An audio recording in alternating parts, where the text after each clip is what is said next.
Wait. I don't want to do high. We'll start over. You have to do or something. Okay. Hi. Okay, so why don't you ask me what I do? So, what do you do, Michael? When I'm with clients, let's see. Now I'm starting to write it. Well, I really want to know why you call yourself PhilosophicAstrologic. Tell me what that's about. Well, it's about looking at really big patterns. It's like people come with really important life questions that are really earthy and down to earth, and they're about money and relationships and health and everything that's we get so involved in. Right. And I just try to take their question and expand it out to a really big picture where it's peaceful, it's clear, and they can actually see that whatever's happening has potential joy in it. Oh.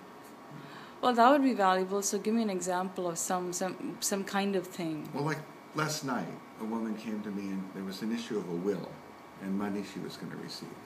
And this woman, when I looked at her astrological chart and I know her a little bit, it was clear to me that it was going to be very hard for her to be involved in this because she's one of the most expansive, generous, giving people I've ever met in my life. And it's hard for her to even think about even being paid for anything.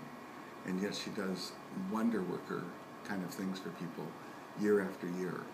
And now she wants this money, and for very good reasons, for good things, for good purposes. And so first I wanted her to name a number of how much money she wanted because that was even hard for her to do. She never even had that thought before. And then I said, well, do you think you'll get it or not? She says, I don't know. I said, well, let's take a look at the astrology. And you can't be sure about astrology, but I looked at her chart and there were 15 reasons she's probably going to get it, and there were no negatives. It was factually very overwhelming and made total sense to me that that's what would happen. And so I could tell her that, and I could show her very quickly and easily in not astrological language, just everyday language, exactly why the chart showed her that. So then it's our first part. It was a philosophical discussion about who she was and what she wanted, and clarifying her values about it, which was challenging for me because she's so unusual. And then secondly, using the astrology to kind of like see that in the chart. It's all there. Who she is and everything is in the chart. And then go, what's going to happen in this year, using what are called transits and progressions. But that's, you don't need to know about that. No, I don't actually want to know about that. Yeah. But what I want to know about is philosophy. What's your philosophy? What is the philosophic part of it? That's really about clarifying your values, about finding out what's inside you. I'm like a midwife who helps you find out what you really want and really believe. So, but what's the lens through which you look at it? I mean, what's your philosophy?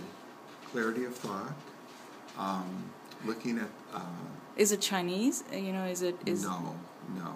Philosophy is universal, and in every culture, the same issues come up in philosophy, of the individual and the universal, good and evil, fate and freedom, those kinds of things that are involved in every question in our lives. So that's why you're able to help people also, that you have this view that's broad. I'm like somebody you can bounce off your questions and loves to help you think with greater clarity, just because that's what I've been trained in. Okay. Thanks. Okay. All right.